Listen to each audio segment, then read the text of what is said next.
A PhD changes your brain, but not probably in the way you think.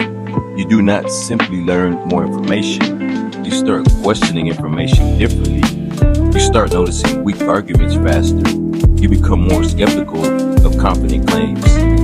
You even begin asking where the evidence came from, who was included, who was left out, and whether the conclusion actually matches the data.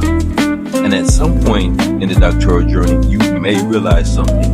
You cannot think the way you did before the PhD. In this video, I'm going to break down 5 major ways doctoral training can change the way you think and why some of those changes stay with you long after the graduation. Before we go any further, this is not about saying that people with PhDs are smarter than everyone else. That is not the point. There are extremely intelligent people who never pursue a doctorate.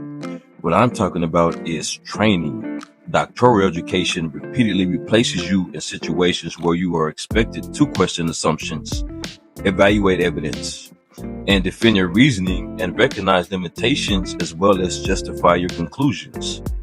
So when you do that for years, it can change how you process information. And if you are pursuing a doctorate or you recently finished one, you may recognize some of these shifts in yourself. And that first shift being you move from looking for answers to questioning assumptions. Before doctoral study, many of us are trained to look for answers. If you took a class and the professor presents information, you read the textbook, you even study, and eventually you are tested on whether you understood what was presented. So your thinking often sounds like this: what is the right answer? What does the professor want? What should I write? What does the literature say? Then doctoral study changes the assignment. Now you're not only being asked what the literature says, you are being asked what the literature means. You are being asked whether the literature is sufficient, whether there are contradictions, and whether researchers have overlooked something, whether a commonly accepted assumption is actually supported by evidence. That shift is significant because instead of asking what is the answer, you begin asking what assumptions are behind this answer. That is a different level of thinking. You become less interested in simply repeating knowledge and more interested in understanding how the knowledge was constructed. The second shift, you stop accepting evidence at face value. The second major shift is that evidence itself becomes something you evaluate. Before doctoral training, you might read a study, found that, and that might be enough. After enough research training, it probably isn't enough. Now your mind starts asking questions automatically. What kind of study? How large was the sample? Who participated? How the participants were selected? What values were measured and how were they measured? Was the methodology appropriate? Were the conclusions stronger than the evidence justified? Was this correlation or causation? What were the limitations and what was not measured? That is when you realize something very important. Research being published does not mean research is perfect. A natural article is not a final answer. It is one contribution to a larger scholarly conversation. You can respect research while still critically evaluating it. In fact, that is part of what doctoral education is supposed to teach you. You stop asking only what did the researchers find and begin asking how did they arrive at that finding.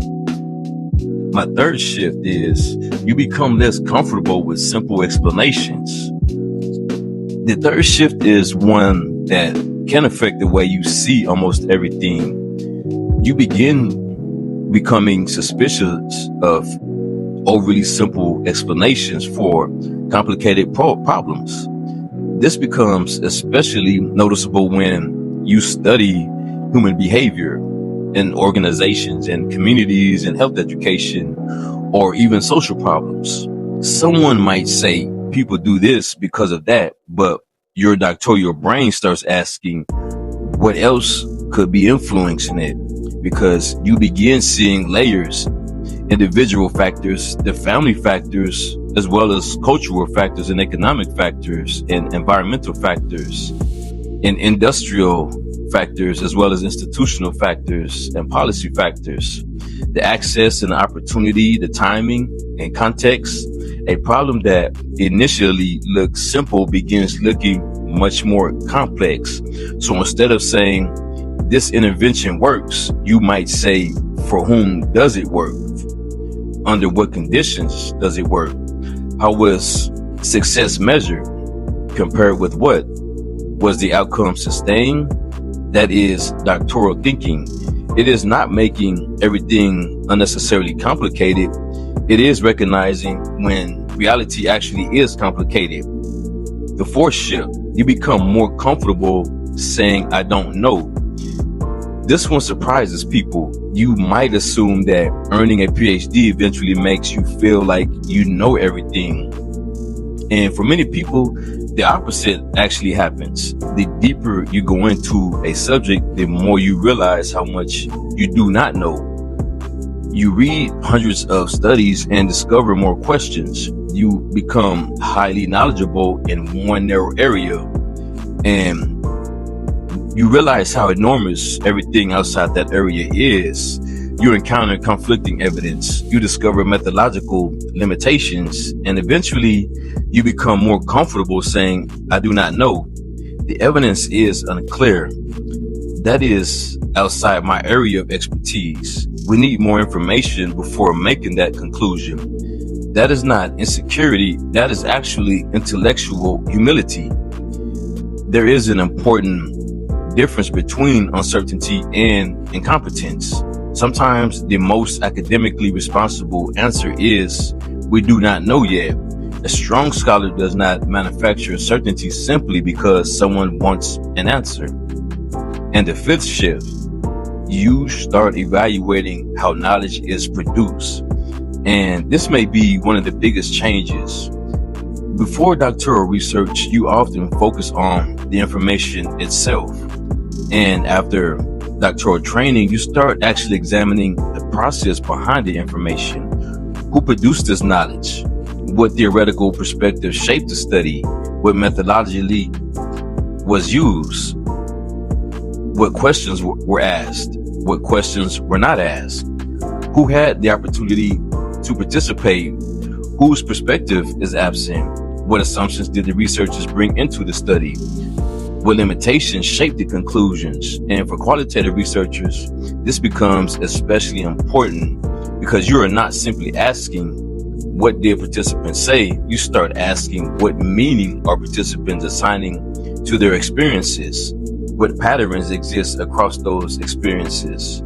As well as what role does context play? What are the expectations and where do participants disagree? And perhaps most importantly, how do I interpret these experiences without pretending that my interpretation is completely neutral? That is where reflexivity becomes critical. You begin examining your own assumptions as part of the research process. And once you learn to do that in research, you may start doing it in other areas in your life as well. The PhD brain in everyday life. Then something interesting happens. You finish the dissertation, you defend, you graduate, but the thinking does not shut off. Someone makes a strong claim and your brain says, based on what? Someone says research proves, and immediately wonder what research they are referring to. Someone presents a statistic and you wonder about the denominator, the sample and the source. Someone says everybody thinks this, and your brain says everybody. Someone reduces a complicated problem to one explanation and you immediately begin thinking about alternative explanations.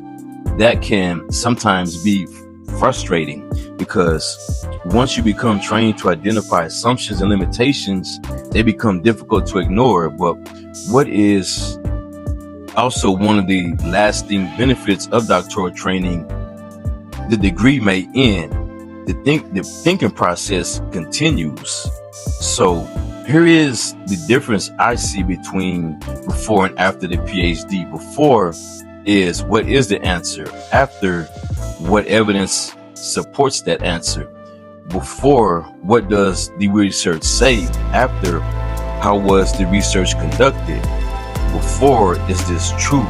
After, under what conditions is this true for whom, and what are the limitations? Before, I need to know. After, I need to understand what we can responsibly conclude. And that may be one of the most important changes doctoral education gives you. Not simply more information, but more a stronger process for evaluating information. And if you are currently pursuing a doctorate, I want you to think about your own experience. What is one way the PhD journey has already changed the way you think? But put that in the comments, because I think other doctoral students need to hear that transformation happens long before graduation. And if you are working through your doctoral research and need help developing stronger research thinking from alignment and methodology to qualitative analysis and dissertation structure, visit Quality Coach. And a reminder, a doctorate does not simply teach you what to think. At its best, it teaches you how to question what you think you know.